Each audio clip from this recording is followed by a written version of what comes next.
Viewers, நான் உங்கள் ஷாம் பேசுகிறேன். இன்றைக்கி நான் சொல்ல போகிற படம் பார்த்திங்கன்னா குடாரம். மலையாளம் மூவி. மோகன்லால், ஷோபனா நடிச்சிருக்காங்க. பல படங்கள் சேர்ந்து நிறைய வெற்றி படங்களை கொடுத்துருக்காங்க. இந்த படமும் பார்த்திங்கன்னா அந்த வரிசையில் தான் இருக்குது. IMDb ரேட்டிங் பார்த்திங்கன்னா 7.9. ஹாட்ஸ்டாரில் இருக்குது. படம் பார்த்திங்கன்னா த்ரில்லர். படத்தோட கதை பார்த்திங்கன்னா மோகன்லால் தன்னுடைய மனைவி, மகளோட ஒரு அழகான ஒரு வீட்டில் ஒரு கருப்பு அம்பாசிடர் கார் வச்சுருப்பார்.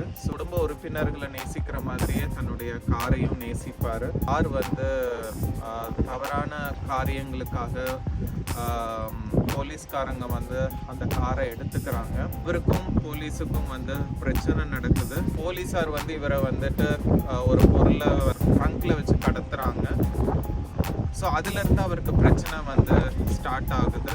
ஸோ அவர் என்ன பிரச்சனையை சந்தித்தார், அதனால் அவர் குடும்பம் எப்படி பாதிக்கப்பட்டது, அதுலேருந்து அந்த பிரச்சனையிலேருந்து அவர் மீண்டாரா இல்லையா என்பது தான் கதை. இதில் எப்பவும் போல் மோகன்லால், ஷோபனா சிறப்பாக நடிச்சிருக்காங்க. ஷோபனாவோட எக்ஸ்பிரஷன்ஸ் சொல்லவே வேண்டியதில்லை.